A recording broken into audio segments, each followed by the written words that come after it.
3 petits westerns, un qui vient de sortir et que j'adore, qui est le tome 4 déjà aux éditions Rue de Sèvres, qui s'appelle La Venin. La Venin, ça a la particularité, c'est que ça se passe à la fin de la conquête de l'Ouest, c'est-à-dire vraiment tout au bout. On est après la guerre de sécession, largement après la bataille de Little Big Horn. On est quasiment dans les années, dans le tome 4, on arrive aux années 1900.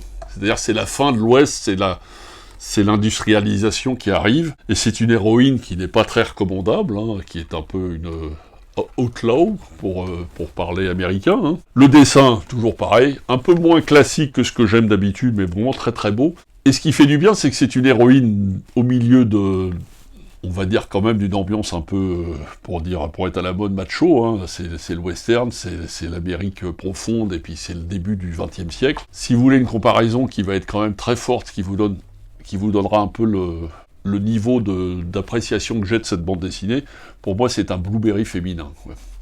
Donc vraiment, La Venin, c'est une série qui monte de plus en plus, qui n'était pas encore très connue, mais les couvertures sont superbes, les mises en scène aussi, et puis ça change un peu de voir cette fin de conquête de l'Ouest, et le début en fait du XXe siècle qui arrive. La modernisation arrive, mais dans les esprits, ils sont encore sur le cheval à courir après les Indiens, donc c'est assez drôle de voir le contraste qu'il y a entre la modernité qui s'installe et disons les gens qui sont encore, entre guillemets, un peu arriérés du siècle dernier. Et en plus, l'héroïne, après, jolie, en plus, qui ne gâte rien, à peine une touche de fraîcheur. C'est vraiment, pour moi, l'équivalent d'un Blueberry des temps modernes. Enfin, des temps modernes, c'est-à-dire, c'est une bande dessinée récente par rapport à Blueberry, mais ça se passe à peu près, un petit peu après l'époque de Blueberry, mais c'est vraiment à découvrir pour ceux qui ne connaissent pas.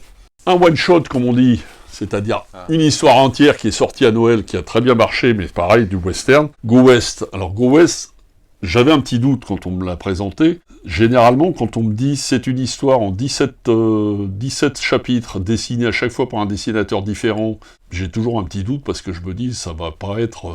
Il y en a qui vont être bien bons. Et en fait, j'étais bluffé, parce que déjà, les 17 histoires se suivent et s'enchaînent vraiment dans une fluidité absolument remarquable. C'est tous des spécialistes du western, donc tous les auteurs connus de western, on les retrouve. Et l'originalité, c'est qu'il y a un scénario quand même qui est la trame un peu des 17 histoires, c'est que c'est l'histoire d'une montre à gousset qui va perdurer dans les 17 histoires et qui va en plus raconter toute la conquête de l'Ouest jusqu'au début des années 30. Ça commence au début des années 30, ça se termine au début des années 30. Et il y a 15 histoires qui se passent dans la fameuse conquête de l'Ouest, avec 17 auteurs différents. Et en plus de ça, il n'y a qu'un tome, donc vous avez une histoire finie en une seule fois.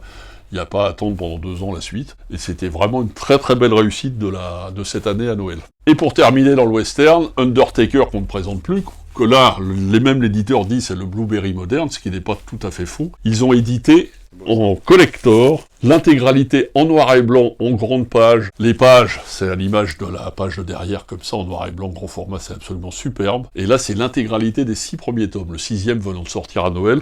Là, vous avez dans le même album, pareil, hein, petit éditeur, très très petit tirage, qui ne sera pas réédité sur du papier velin brillant. Les planches sont à tomber, sont absolument géniales.